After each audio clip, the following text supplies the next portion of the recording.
I have some questions about my marriage. I am currently separated.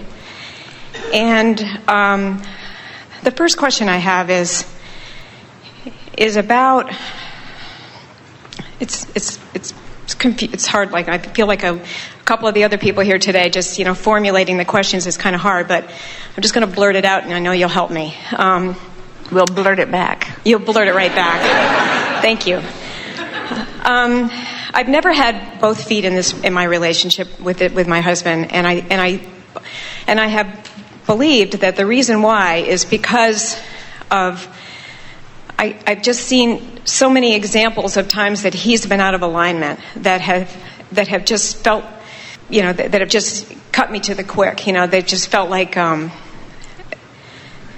In the beginning, it wasn't that I took any of it personally. It just felt like it was off, and I didn't know anything about the law of attraction or anything. I just noticed my feelings and think, "Wow, this just doesn't feel right for me." But I'd let it go, and I would just go back to loving, and I'd appreciating our relationship, and then I'd see another. I'm going to call it a blip, and then I'd see blip, and blip. The blips just kept coming more often as I really do feel he got more and more out of alignment, and until they finally became bleeps, and I just couldn't ignore them anymore. And so part of my question is, I understand that if you focus more on the appreciation and like all of the good, and there's so much good with him, it just brings me to tears thinking about how much I love him and appreciate him.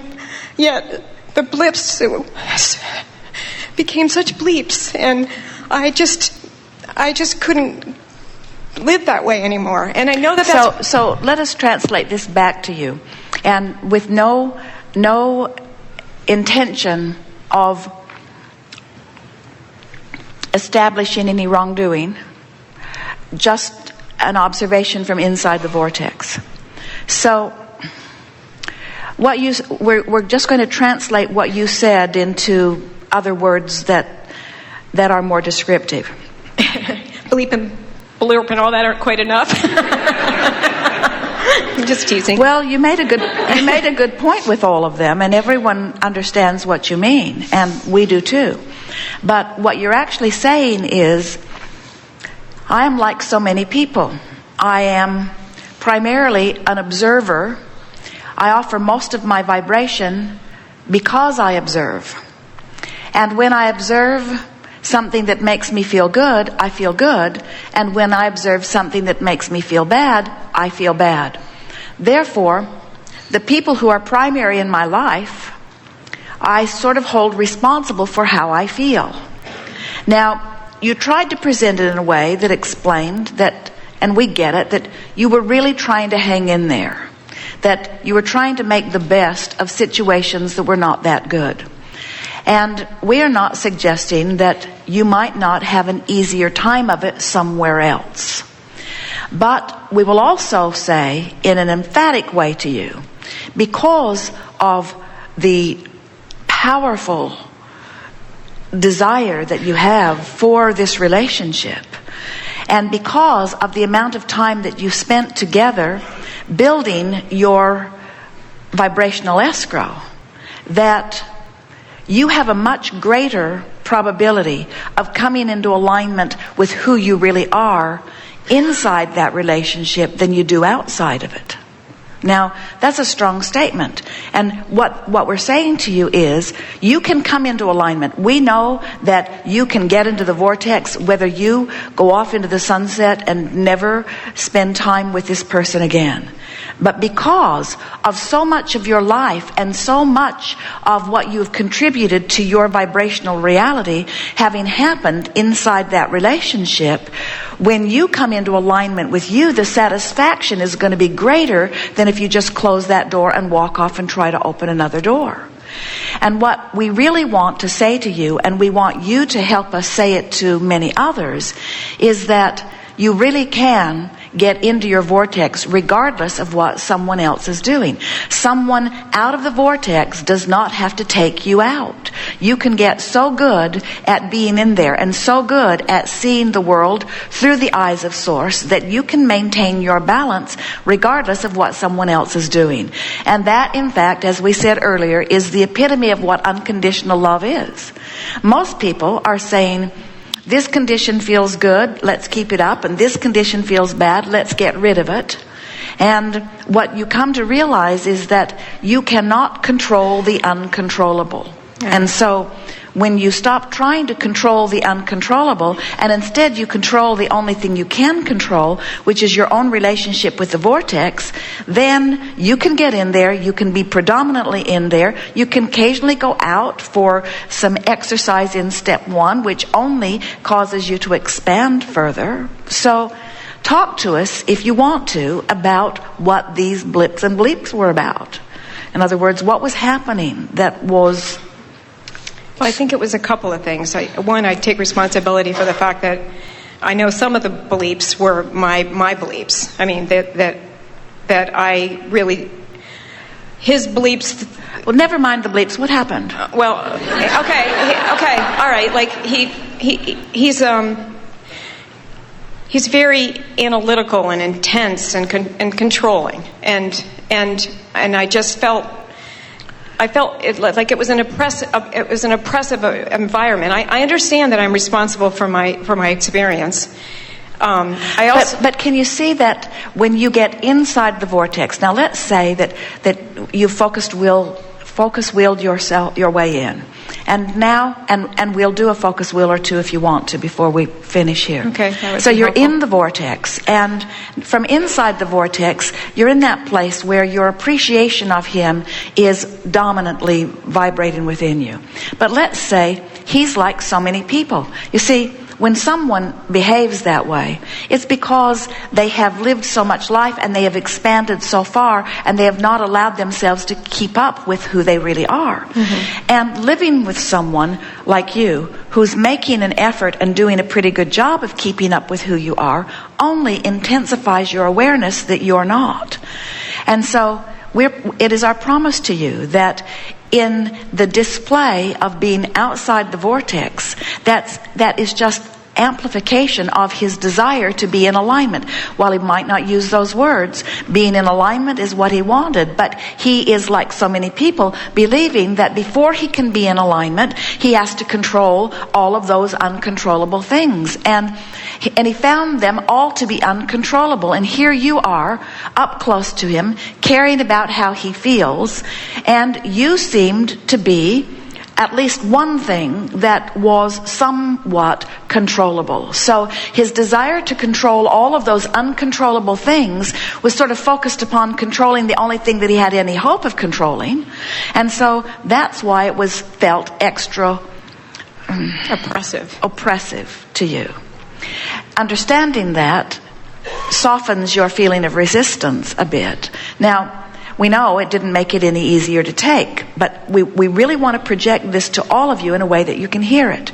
So someone's outside the vortex, and let's just leave it at that for now. He was outside of the vortex and out there a lot, wanting to control the uncontrollable and not able to. Often in that place of disempowerment to rage, disempowerment to anger. Disempowerment was the vibrational range that he spent so much time in. So there he is, feeling disempowered, and his inner being calling him this way, so it's calling him right into anger, and right into resentment, right into revenge, right into those things that all feel strong if you're up close to them. And here you are. Now, as you are in the vicinity of someone who's like that, if you're outside the vortex, then you are a vibrational match to all of the things that he is feeling. In other words, so you become the target. But if you could, even under those conditions, and we know it's hard, if you could, just like the woman with arthritis in her hips, she's got pain in her body, but could feel hope rather than fear. Well, you could have this uncomfortable relationship exploding around you, but you could have hope rather than despair. And especially during the time that you're not together, or during the time that he's sleeping, or during the time that you're off on your own, during the time that you are having your own private thoughts, that's the time to do this work. So, and we can feel that you want to, because when you now that you're away from him a bit, now that it's not so in your face, now you're having much more opportunity and doing a much better job of finding the aspects about him that you are most appreciating. Yeah. So the question, we want to put some questions to you.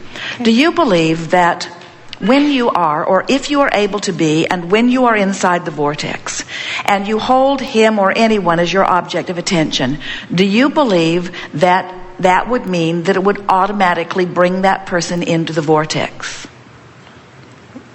I'm not quite understanding. If you're in the vortex, and from your tuned in, tapped in, turned on, completely imbued with source stance, if you're holding someone as your object of attention, do you think it would bring them into the vortex? Yes.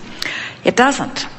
What it does is, because it's the same way that we say here in this room, so here you are, many of you, with things that you want to talk about, and we see you based upon two factors: the degree of your desire and your proximity to the vortex. In other words, that's what makes you light up and let us know that we're going to have somewhat of a meaningful conversation here.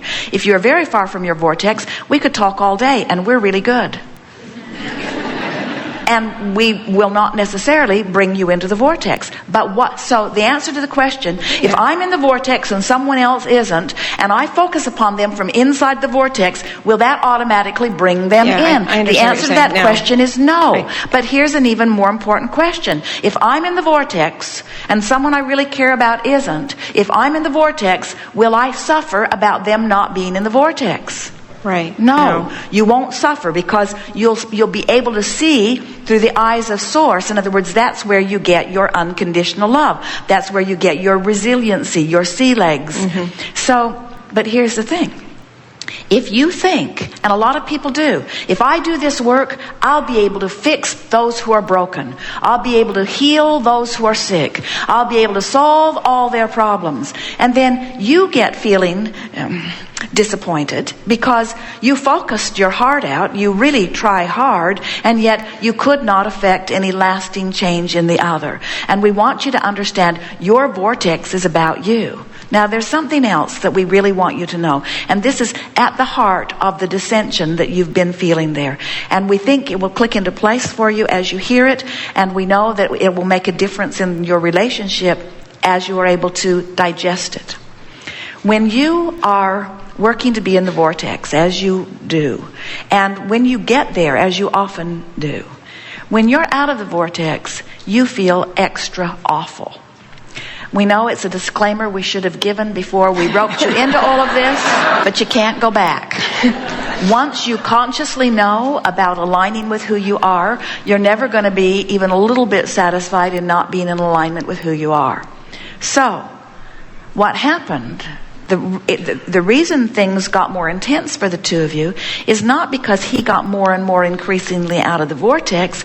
It's because your standards about being in the vortex changed. In other words, once you get in, it feels awful to be out, and you didn't mean to do it, but you kept holding him responsible for you not being in the vortex. You tried to cover it up with bleeps and blurps and all that kind of sweet stuff, but you started feeling resentful that he was keeping you out of the vortex. And we want to say to you, not only was he not keeping you out of the vortex, he was responsible for a whole bunch of your expansion that you put in your vortex, you see. Now, here's the part that's really interesting. At least it will make sense to you since you've been living it. Every time you got in that resentful mode that you'd been dragged out of your vortex, that's when he really got upset, because nothing is more unsettling to him than to be made to feel responsible for how somebody else feels, because that's more of that uncontrollable stuff that he's trying to control. Are you seeing how it all fits together? So, whether you spend time with him again, whether you go back and try to renew your experience with him, This relationship, as all relationship, it's an eternal relationship. In other words, and the reason it is eternal is because a large part of the expanded version of you that's in your vortex of creation is as a result of the time you spent with him. Yeah. So you've got to clean it up. You've got to clean it up or you can't be who you are. Many people say, well, I'll just walk away from this bleeping person who is so much trouble and brings me so much grief. I will just walk away. And we say, no, you won't. Yeah, I moved to the other side of the continent.